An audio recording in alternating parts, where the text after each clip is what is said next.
దయచేసి శోభాయాత్రకి వచ్చిన భక్తులు అందరూ కూడా రథానికి వెనక వైపు మాత్రమే ఉండవలెను.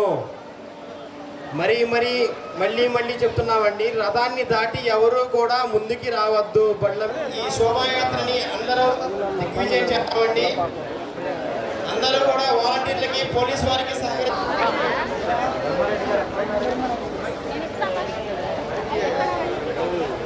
మంచినీళ్ళు కావాల్సిన వాటి ఉత్సవ కమిటీకి, వాలంటీర్లకి, పోలీసు వారికి సహకరించండి. అందరూ కూడా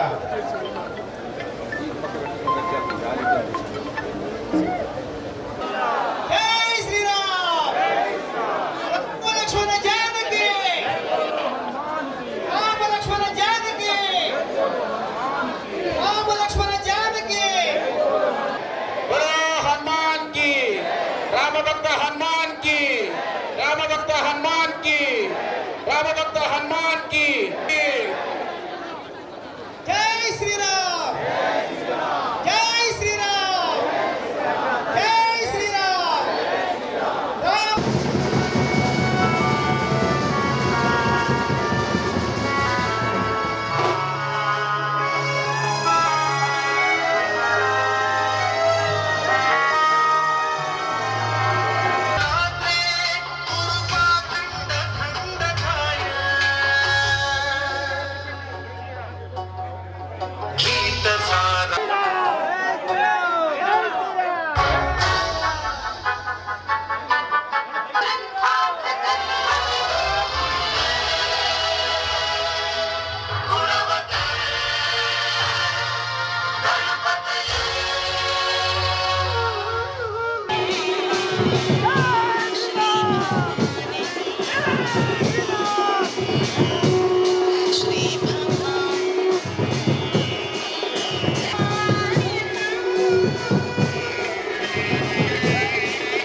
జై శ్రీరామ్ అండి.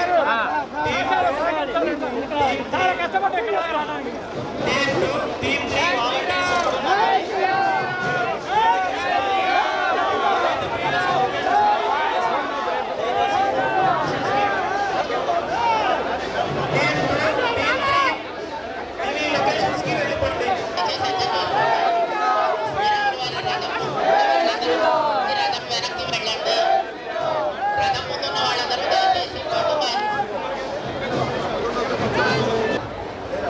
ఎవరు కూడా రాంగ్ రూట్లలో వెళ్ళి ఓవర్టేక్ చేసుకుని రథాన్ని ముందుకు మాత్రం ఎప్పుడూ వెళ్ళవాకండి దయచేసి.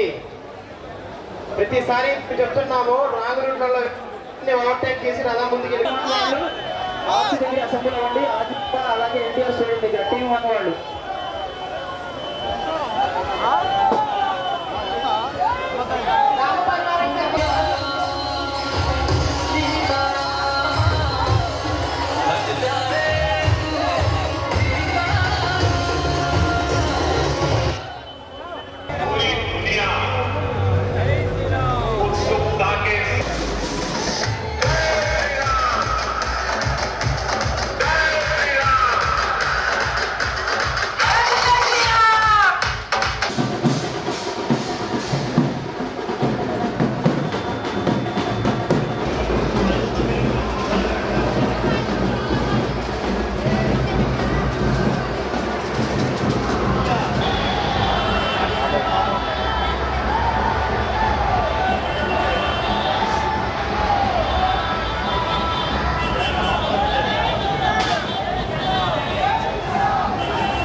జై శ్రీరామ్.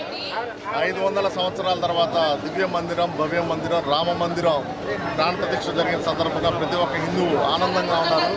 రాముడు నడయాడిన నేల, తండ్రి మాట జవదాడిన రాముడు నడయాడిన నేల, ఎన్నో సంవత్సరాలు భరతఖండాన్ని పరిపాలించిన రాముడు పరిపాలించిన నేల, తండ్రి మాట జవదాడకుండా 14 సంవత్సరాలు వనవాసం చేసిన నేల.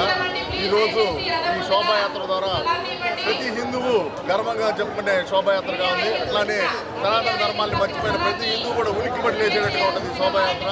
కాబట్టి ప్రతి ఒక్క హిందువు ఈరోజు ఈ శోభాయాత్రలో ఆడ మగ చిన్న పెద్ద తేడా లేకుండా పాల్గొని ఈ శోభాయాత్రను జయప్రదం చేయాలి. అట్లానే ఈ విధంగా ఈ నిర్వాహకులకు ప్రపంచంలోనే ఇంత పెద్ద శోభాయాత్ర ఎక్కడా జరగదని నా నమ్మకం. ప్రతి ఒక్క హిందువు దీంట్లో పాల్గొనాలి. ఇక అక్కడ ఏ ఇబ్బంది లేకుండా చూడాలని చెప్పి కోరుకుంటున్నాను. జై శ్రీరామ్.